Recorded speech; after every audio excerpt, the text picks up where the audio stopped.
तिमी को हौ? Who are you? Who are you? Who are you? Who भनेको को वा कसले. Who are you?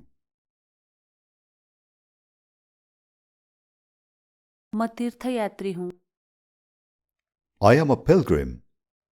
I am a pilgrim. I am a pilgrim. तीर्थयात्रीलाई इंग्लिशमा pilgrim भनिन्छ र यात्रीलाई मात्र traveler. यात्री भन्नु पर्यो भने traveler, तीर्थयात्री भन्नु पर्यो भने pilgrim. तिमीलाई यहाँ कसले पठायो? Who sent you here? Who sent you here? Who sent you here? म यहाँ आफै आएको हुँ. I came here on my own. I came here on my own. I came here on my own. यो फ्रेजलाई हेर्नुहोस् त. On my own. यसको अर्थ हो आफै. अरु कसैले भनेर वा अरु कसैको करले होइन. आफै या आफ्नै स्वेच्छाले. I came here on my own. तिमी यहाँ किन आयौ त? Why did you come here? Why did you come here? Why did you come here? म तिमीलाई भेट्न यहाँ आएको हुँ. I came here to meet you. I came here to meet you. I came here to meet you. तिमी के चाहन्छौ? What do you want? What do you want? What do you want? म तिमीसँग कुरा गर्न चाहन्छु. I just want to talk to you. I just want to talk to you. I just want to talk to you. तिमी मबाट के चाहन्छौ? What do you want from me? What do you want from me? What do you want from me? म एउटा सानो सहयोग चाहन्छु. I want a small favor. I want a small favor. I want a small favor. Favor भनेको उपकार वा अनुग्रह. यसको अर्थ सहयोग पनि हुन्छ. I want a small favor.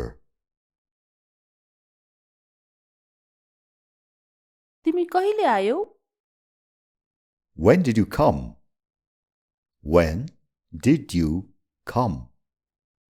When did you come? When भनेको कहिले. When did you come? म भर्खरै आएको हो. I came just now. I came just now. I came just now. तिमी कहिले फर्किन्छौ? When will you go back? When will you go back? When will you go back? सायद भोलि वा पर्सि.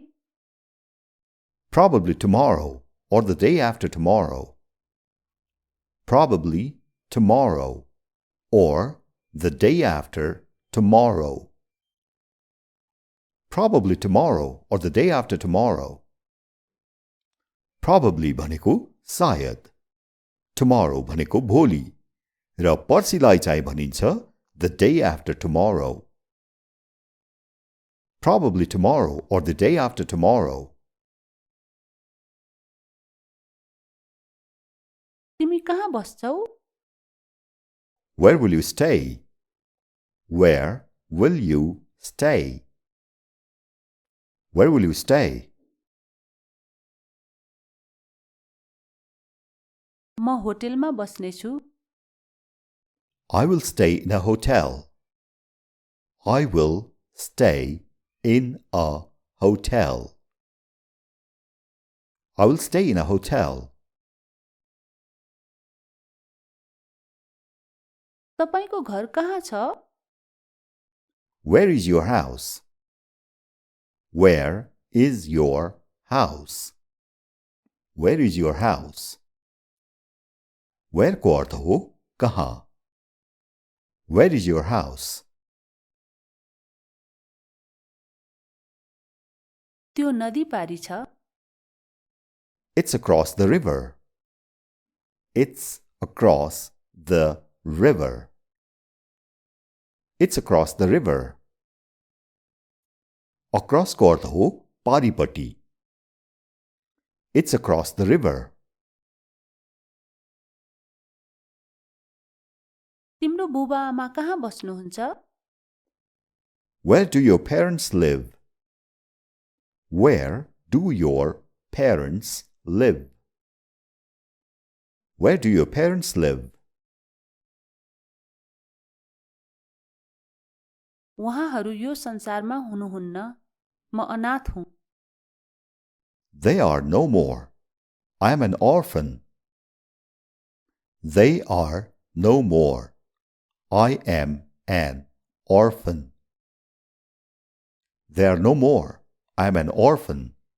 यो संसारमा हुनुहुन्न बितिसक्नुभयो भन्नुपर्दा यो फ्रेज no more को प्रयोग हुन्छ र orphan भनेको अनाथ. तिमी आज किन उदास छौ Why are you sad today? Why are you sad today?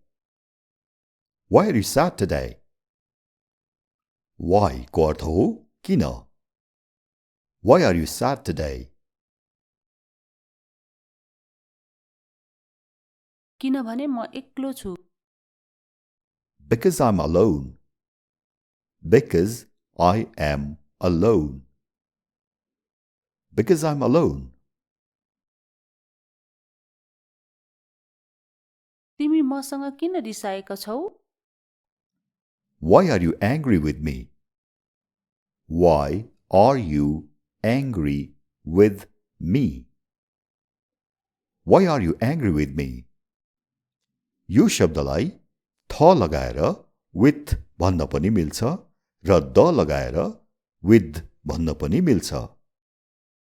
Why are you angry with me? म कहिलेकाहीँ बिना कारण नै रिसाउँ I sometimes get angry for no reason. I sometimes get angry for no reason. I sometimes get angry for no reason. For no reason भनेको कारण बिनै कुनै कारण बिना. I sometimes get angry for no reason. तिमीले मलाई किन बोलाको Why did you call me? Why did you call me? Why did you call me? मैले तिमीलाई मद्दतको लागि बोलाएको हो I called you for help. I called you for help. I called you for help. तिमीले मलाई किन बोलाएनौ Why didn't you call me? Why didn't you call me? Why did you call me? मैले तिमीलाई बोलाएँ तर तिमीले सुनेनौ I called you, but you didn't hear me. I called you, but you didn't hear me. I called you, but you didn't hear me.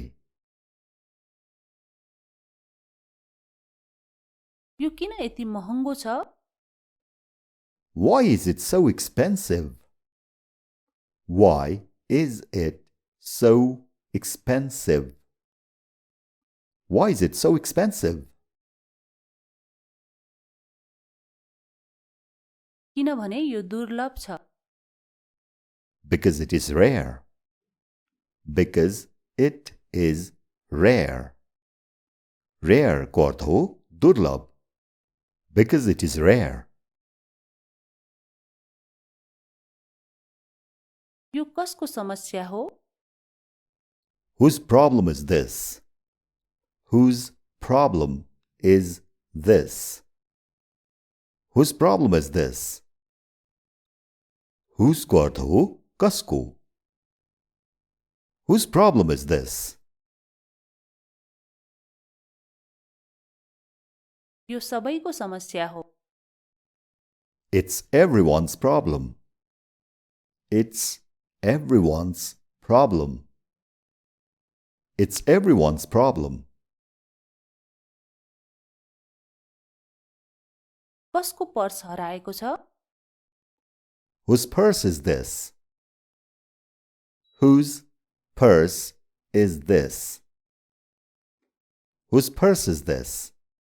पैसा बोक्ने थैलीलाई purse भनिन्छ. विशेष गरी महिलाहरूले बोक्ने थैली. पुरुषहरूले बोक्ने थैलीलाई भनिन्छ wallet. W-A-L-L-E-T. Wallet. यो मेरो होइन सायद यो उनको हो It's not mine. Perhaps it's hers. It's not mine. Perhaps it's hers. It's not mine. Perhaps it's hers. Perhaps भनेको सायद. Mine को अर्थ हो मेरो. Hers को अर्थ हो उनको. माई को सट्टामा माइन किन लाग्यो यहाँ र हर भन्नुको सट्टामा हर्स किन भनेको छ.